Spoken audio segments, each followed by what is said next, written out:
तो क्या बहुत जल्द सीज फायर खत्म होगा अमेरिका और ईरान के बीच और एक बार फिर से युद्ध होगा? जी हां, हालात तो कुछ ऐसा ही कह रहे हैं। नमस्कार, मैं हूं नीलू। देखिए, अमेरिकी सेना ने कथित तौर पर ईरान पर नए सिरे से हमले का प्लान अब तैयार कर लिया है, क्योंकि जो प्लान ईरान ने अमेरिका को दिया था वो अमेरिका नहीं मान रहा है, और जो अमेरिका ने प्लान ईरान को दिया था वो ईरान नहीं मान रहा है। इसीलिए कहा यह जा रहा है कि अब बड़े हमले का प्लान अमेरिका तैयार कर रहा है। इधर ईरान भी अपने तरीके से तैयारी में जुट गया है। अमेरिकी सेना की ओर से यह प्लान राष्ट्रपति डोनाल्ड ट्रंप के सामने रखा जाएगा। एक्सियोस ने बताया है कि डोनाल्ड ट्रंप को यूएस सेंट्रल कमांड यानी सेंटकॉम के हेड ब्रैड कूपर ईरान के खिलाफ संभावित सैन्य कार्रवाई की नई योजनाओं के बारे में ब्रीफ करेंगे। दावा किया जा रहा है कि गुरुवार को आर्मी बताएगी कि वो किस तरह से ईरान पर हमले करना चाहती है।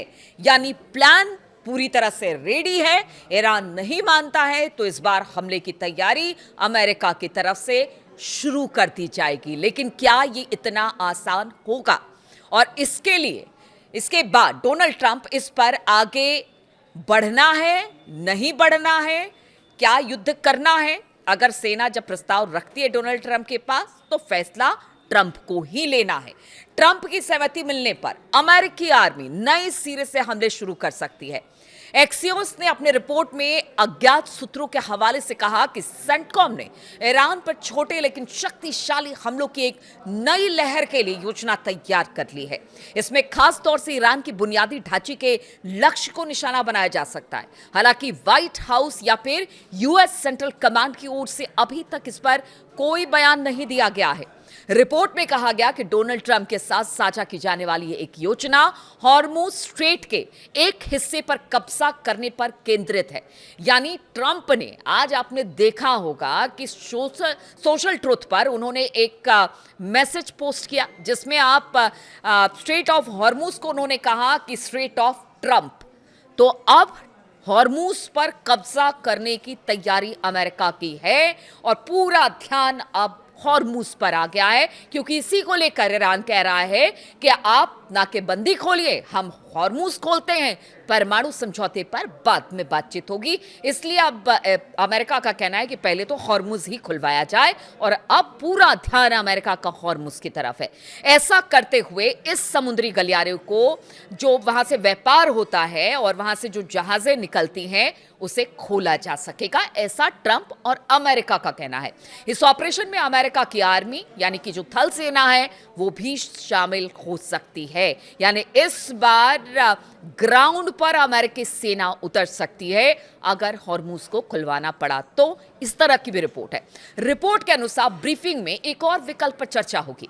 यह ईरान के यूरेनियम के भंडार को कब्जे में लेने के लिए विशेष बलों के ऑपरेशन का प्लान होगा, जो कि बहुत दिन से इस बात को कहा जा रहा है कि क्या ऐसे तो देखिए हवाई हमलों से तो जो यूरेनियम इनरिचमेंट ईरान का है वो तो आप नहीं पा सकेंगे, तो इसके लिए आपको ग्राउंड पर उतरना पड़ेगा, जो कि जितने विशेषज्ञ हैं वो यही बता रहे हैं। तो क्या अब ये बताया जा रहा है कि इस पर भी काम हो रहा है? अगर रिपोर्ट की माने तो रिपोर्ट में कहा गया है कि हाँ, वहां पर विशेष कमांडो दस्ता यूरेनियम को लाने के लिए भेजा जा सकता है ग्राउंड पर। ईरान के ट्रंप और ब्रेड कूपर के अलावा जॉइंट चीफ्स ऑफ स्टाफ के चेयरमैन जनरल डन केन गुरुवार को ब्रीफिंग में शामिल हो सकते हैं। ये एक बड़ी खबर है। अब दूसरी खबर आपको बताते हैं। चलिए, ये तो बात हो गई कि अगर इसी तरह से डेडलॉक बना रहा हॉर्मुज को लेकर, बातचीत को लेकर, तो अमेरिका एक बार फिर से हमले को तैयार है। लेकिन ईरान का रुख अब बताते हैं आपको कि वो भी सख्त है। उसका कहना है कि अमेरिका एक बार तो और हमला करे, उसके बाद हम लोग की ऐसी बौछार होगी, जो मिसाइलें अब तक हमने दिखाई नहीं है, जिसका मुजाहरा नहीं किया है, वो सारी मिसाइलें अमेरिका पर गिरेंगी और इसके बाद जो तबाही मचेगी इसके जिम्मेदार डोनाल्ड ट्रंप होंगे। अमेरिका इजराइल के हवाई हमलों के बाद 28 फरवरी को ईरान में युद्ध शुरू हुआ।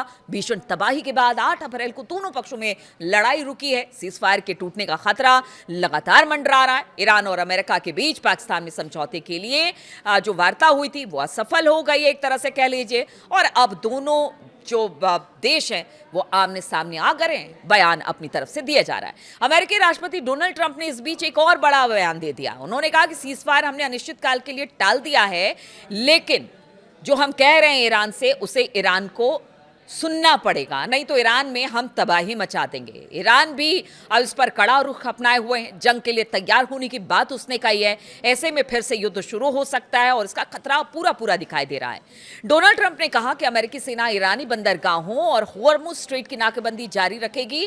ट्रंप ने ईरान के हॉर्मुज खोलने और युद्ध खत्म करने के प्रस्ताव को ठुकराते हुए इस बात को कहा कि अमेरिकी राष्ट्रपति ने कहा कि उनका मानना है कि हॉर्मुज की नाकेबंदी ईरान पर दबाव बनाने के लिए यह बेहद असरदार साबित हो रहा है। जो काम हमने मिसाइलों से नहीं कर पाए, वो काम हम अब नाकेबंदी कर और हॉर्मुज को चोक कर ईरान की जहाजों को रोक कर पा रहे हैं। इस बात को ट्रंप ने कहा और साथ ही उन्होंने कुछ ऐसी बातें कही हैं जिसको आपको बताया नहीं जा सकता कि किस तरह से ईरान की तुलना ट्रंप ने की है कि अब ईरान छटपटा रहा है, नाकेबंदी से उसकी पूरी अर्थव्यवस्था डगमगा गई है और इसी डगमगाहट में अब वो बेचैन हो गया है। अब वो चाहता है कि सीज फायर करे, लेकिन हम तैयार नहीं हैं। हम नाकेबंदी नहीं हटाएंगे। हाँ, पहले आप परमाणु समझौते पर कोई बातचीत कीजिए, उसके बाद सोचा जाएगा। अपना यूरेनियम हमें दे दीजिए, उसके बाद सोचा जाएगा कि हमें करना क्या है। क्या वाकई नाकेबंदी हटानी है या फिर युद्ध करना है। तो अमेरिका ने साफ कर दिया, लेकिन ईरान ने भी कहा कि देखिए हमने कभी युद्ध से इनकार नहीं किया, हम युद्ध के लिए हमेशा तैयार हैं, आप हमें धमका नहीं सकते। कल भी मैंने आपको बताया था कि किस तरह से जो सेना के प्रमुख थे उनकी तरफ से भी कुछ बयान आए थे और बाकी नेताओं की तरफ से और बहुत सारे ऐसे व्यक्तियों की तरफ से ईरान से भी बयान आए थे कि युद्ध से हम कभी नहीं डरते हैं। और आप जो कह रहे हैं कि नाकेबंदी नहीं हटाएंगे, तो फिर आप अब तो युद्ध ही कर लीजिए। लेकिन आज इसी बीच एक बड़ी खबर आई है कि अगर ये युद्ध लंबा चलता है, 15 दिन 20 दिन, आप सोचिए क्रूड ऑयल के प्राइसेस अब तक के सबसे हाई प्राइस 120 रुपए प्रति डॉलर के हिसाब से ये बढ़ चुका है।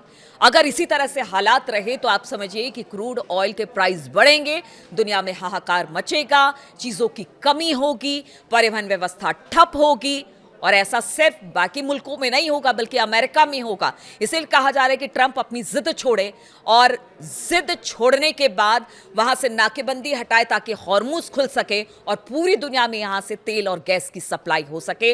इसलिए अब लोग कह रहे हैं कि अपने जिद को त्यागिए, यह आपके लिए भी नुकसान है, अमेरिका के लिए नुकसान है और पूरी दुनिया के लिए नुकसान है। और अगर दूसरी बार युद्ध में ये दोनों देश यानी ईरान अमेरिका आते हैं, अपनी अपनी जिद पर अड़े रहते हैं, तो बड़ा विनाशकारी होने वाला है ये दूसरे दौर का युद्ध। इसीलिए लोगों का मानना है, एक्सपर्ट का मानना है, वॉर एक्सपर्ट का मानना है, तमाम मुल्कों के राजनीतिज्ञों का मानना है कि अब इसे यही खत्म की जाए, वरना जो ट्रंप की मंशा है ना, वो सबको कहीं ना कहीं कह सकते हैं गर्त में धकेल देगी।